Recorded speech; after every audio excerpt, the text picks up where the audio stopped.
तो चलिए दोस्तों, आज के वीडियो की शुरुआत करते हैं। और आरबीआई जो है, आरबीआई की आज देख सकते हैं, RBI to meet banks on November 24 for CBDC pilot review. मतलब अगर मैं आपको बता दूं तो आरबीआई बैंकों से मिलने वाला मीटिंग होने वाली उनकी 24 नवंबर, मतलब आज ही के दिन। और उस पर क्या मतलब चर्चे का विषय क्या है, जो सब्जेक्ट रहेगा वो है सीबीडीसी पायलट रिव्यू। तो मैं आपको बता दूं ये सीबीडीसी क्या है। तो अगर मैं आपको बताऊँ तो ये सीबीडीसी एक डिजिटल करेंसी है। ये देखिए उसका फुल फॉर्म भी दिया है उन्होंने, सेंट्रल बैंक डिजिटल करेंसी। तो एक प्रकार की डिजिटल डिजिटल करेंसी है, जिसका मतलब मेरे ख्याल से पिछले साल आरबीआई ने उसको लॉन्च किया था।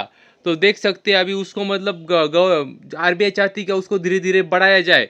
तो वही का जो उसमें जो दो बैंक है जो कि बहुत ही अच्छा काम कर रही है सीबीडीसी में, मतलब डिजिटल करेंसी में। तो पहली बैंक का नाम है एसबीआई और दूसरी नाम है बैंक ऑफ बड़ौदा। तो बैंक ऑफ बड़ौदा और स्टेट बैंक ऑफ इंडिया, ये दोनों बैंक के डिजिटल करेंसी में काफ़ी अच्छा काम कर रही है। काफ़ी उसका उनका कस्टमर बेस काफ़ी बड़ा हो चुका है काफ़ी कम समय में।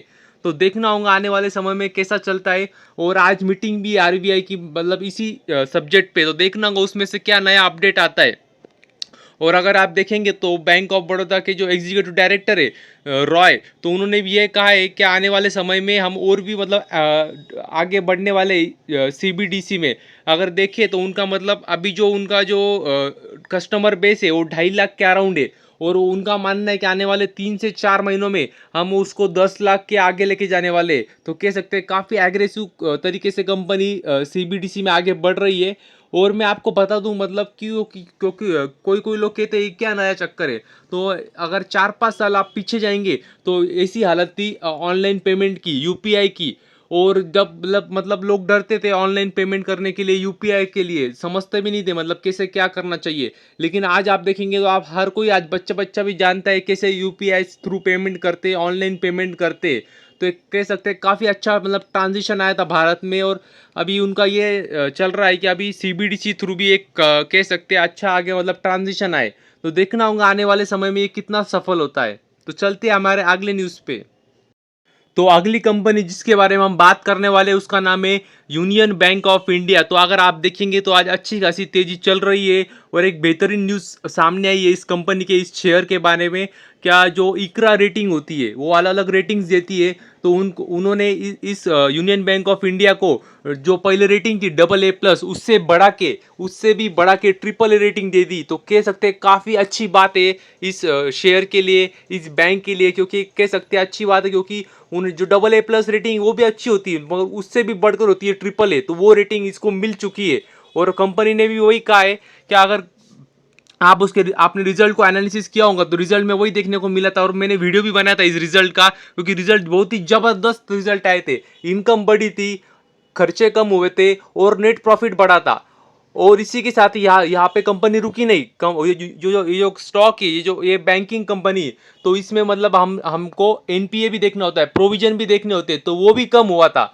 मतलब और क्या चाहिए आपको, प्रॉफिट बढ़ रहा है, इनकम बढ़ रही है, खर्चे कम हो रहे, प्रोविजंस एनपीए कम हो रहे। तो कह सकते हैं बहुत ही बढ़िया रिजल्ट आए थे। तो अभी मैंने आपको वीडियो बना के बताया भी था। और यही बात इकरा ने भी कही, मतलब आईसीआरए रेटिंग्स ने भी कही है कि हम बहुत ही प्रभावित हुए जो इन्होंने रिजल्ट दिखाए थे और इसी की वजह से उन्होंने इसको जो रेटिंग है वो बढ़ा दी, अपग्रेड कर दी, कह सकते हैं हम एक प्रकार से। तो काफ़ी अच्छी बात है। और पिछले कुछ समय से काफ़ी अच्छे रिटर्न भी दिए कंपनी ने।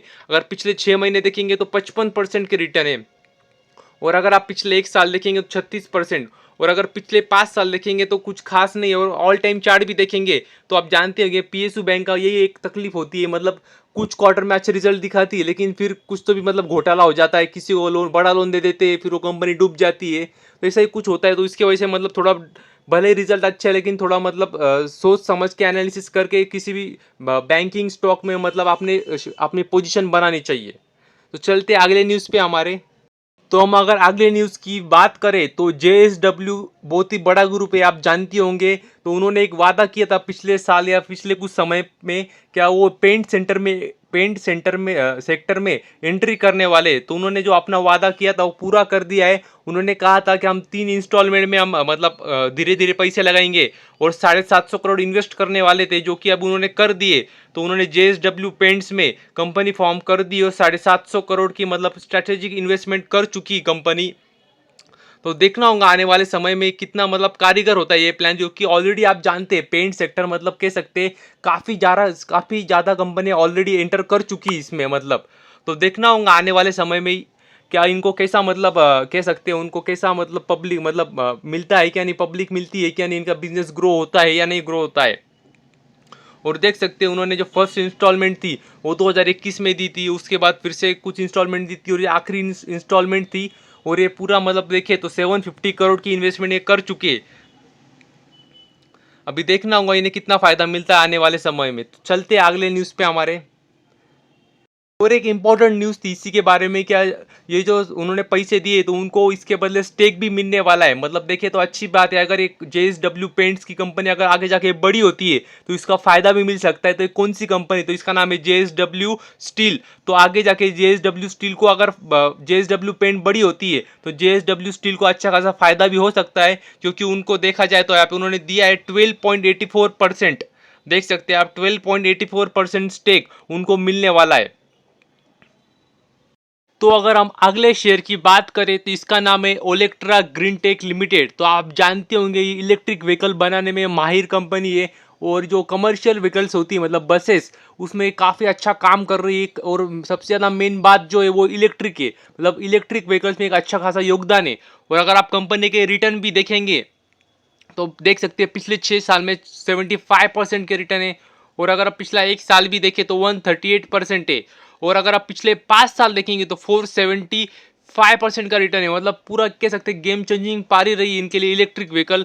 अगर आप ऑल टाइम भी देखेंगे तो देख सकते हैं आप कंपनी मतलब काफ़ी पुरानी काफ़ी समय से शेयर मार्केट में लिस्टेड भी थी, मगर इनका पहले से ही धंधा इलेक्ट्रिक व्हीकल का था और पहले जमाना नहीं था इलेक्ट्रिक व्हीकल का, इसलिए देख सकते हैं आप एक ही रेंज में थी। लेकिन जैसे इलेक्ट्रिक व्हीकल का जमाना आया इनको ऑर्डर मिलने शुरू हुए और देख सकते हैं कंपनी कितनी भागती गई है।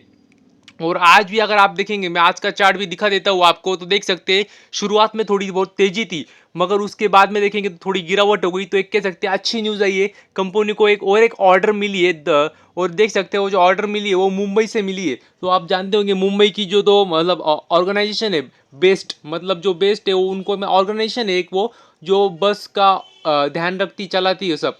तो उनकी तरफ से ऑर्डर मिली इनको।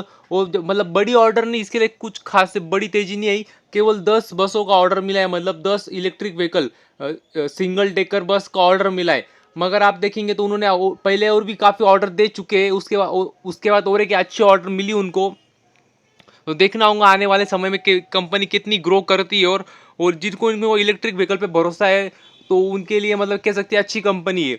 और कंपनी का मार्केट कैप भी देखेंगे तो देख सकते हैं आप 10,000 करोड़ का कंपनी का मार्केट कैप है, मगर आप वैल्यूएशन देखेंगे पी रेशो तो देख सकते हैं 130 का है, तो काफ़ी हाई है, क्योंकि सब लोग इस पर बुलिश है और काफ़ी अच्छा मतलब स्टेक लेके बैठे कंपनी में। तो बस आज के लिए इतना ही। Thank you very much. और भी ऐसे ही वीडियोस देखते रहिए।